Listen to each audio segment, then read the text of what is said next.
Valdez will try, goes cross-court. It's vintage Alyssa Valdez hit for you, that cross. It was Alyssa Valdez balik na ang phenom form.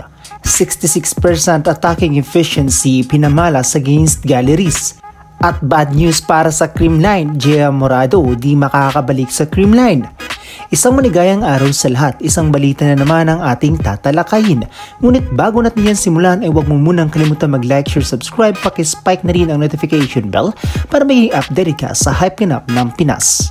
Pinag-usapan nga sa social media ang nagawang performances ni Valdez laban sa galleries kung saan ay kumamada nga ito ng napakataas na efficiency in 2 sets lang na pamamalagi nito sa loob ng court. Bumalik na nga ang phenom form ni Valdez na pinapakita nito ang kanyang attacking prowess na naging effective para sa kanilang kupunan. Nakapagtala nga si Valdez ng 8 points in 12 attempts at ito nga ay umabot sa 66% attacking efficiency nito na naging dahilan sa magandang laro ng Creamline. Kaya nga isa si Valdez ngayon sa magiging big threat sa ibang players, especially mukhang bumabalik na nga ulit ang kanyang laro. Ngunit kung magandang balita na ito para sa Creamline ay isang balita na naman na kinalungkot ng mga fans. Ito ay hindi makakasama si Gia Morado sa lineup ng Creamline na inaakala ng lahat na makakabalik na ito ng Pilipinas. Ayon nga sa inilabas na statement ni Mazuno, bale si Jaja Santiago, I saw her in the lineup of Cheritigo. If she arrives, she can play. But in the case of Gia de Guzman, I didn't see her name. We already ended our registration nung before pa mag-start.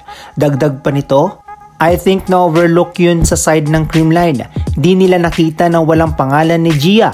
Sadly, hindi makakalaro si Gia this conference. Every conference naman we submit different lineups kung ano yung gagamitin nila.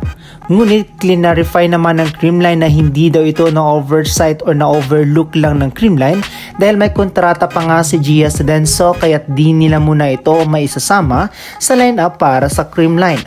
Gia still under the contract with Denso up to the end of the first conference. She informed us already about this last year, so her non-inclusion in the AAF list was not an oversight. Iba't ibang reaksyon naman ang binigay ng mga fans dahil sa kalungkutan nitong nadarama. Dahil sa balitang ito ay hindi muna makakasama si Gia sa Creamline for now because of her duties and responsibilities para sa Denso Eribis. Pero we don't need to worry about dahil isang taon lang naman si Gia Morado sa Japan at maaaring isang conference na lang din naman ang tatapos nito after this conference. Kaya't for now ay aantayin na lang muna natin ang pagbabalik nito sa Creamline sa mga susunod pang konferensya. Mga ka-Spike, isang malaking kawalan ba ang hindi pagbalik ni Gia Morado sa Creamline? Kung makakalaro si Jaja sa CTST ay magiging unstoppable na kaya ang kanilang kupunan? Kung may komento ka pa rito, comment down below. Salamat sa pagtutok mga ka-Spike. Sana nag-enjoy ka at sana di ko nasayang oras mo. Kaya don't forget to like and subscribe. Salamat sa suporta.